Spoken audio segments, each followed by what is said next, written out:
আমাদের অর্থাৎ নাটোর পৌরসভার অ্যাম্বুলেন্সটি এখন বর্তমানে ভোটের প্রচার কার্য চালানোর জন্য ব্যবহৃত হচ্ছে।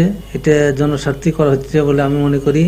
জনগণ যাতে উপকৃত হয়, ভোটের কার্যক্রম সম্বন্ধে জানতে পারে।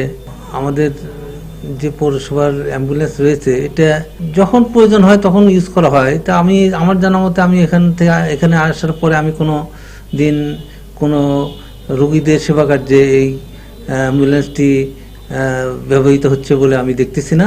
বিধায় প্রয়োজনের খাতিরে আমরা পৌরসভার অ্যাম্বুলেন্সটি আসন্ন নির্বাচন উপলক্ষে আমরা এটা ব্যবহার করতেছি।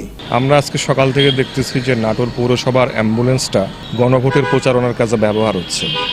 তো এটা দেখে অনেকের মতো আমি নিজেও অবাক হয়েছি যে যেই জিনিসটা পৌরসভার নাগরিকদের রোগীদের আনা নেওয়ার কাজে ব্যবহার হয়, সেই যানটা ব্যবহার না করে অন্য কোনো গাড়িকে ব্যবহার করলে হতো। এতে করে মনে করি যে গণভোটের যেই উদ্দেশ্য সেটা সম্পর্কে গণভোটের ব্যাপার তো মানুষ ইতিভাবে নিচ্ছে কিনা জানি না, কিন্তু আরও এটা খারাপ হচ্ছে।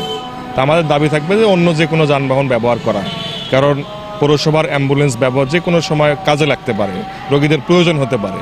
সে অতি প্রয়োজনের জিনিসটা যাতে না ব্যবহার করা হয় এবং অন্য যানবাহনে গণভোটের প্রচার চালানো হয়। গণভোটের প্রচারের জন্য পৌরসভার অ্যাম্বুলেন্স ব্যবহার হচ্ছে। তো গণভোটের প্রচারের জন্য ডিসি সাহেব প্রয়োজনে গাড়ি রিকোয়েশন দিয়ে নেবে। একটা রুগীর একটা জরুরি গাড়ি, এটা তো গণভোটের প্রচারের জন্য এটা তো ব্যবহার করা আমার মনে হয় ঠিক না। এটা আমার কাছে প্রশ্নবিদ্ধ মনে হয়েছে। এখন এটা জানি না ডিসি সাহেবের সিদ্ধান্ত এটা কি।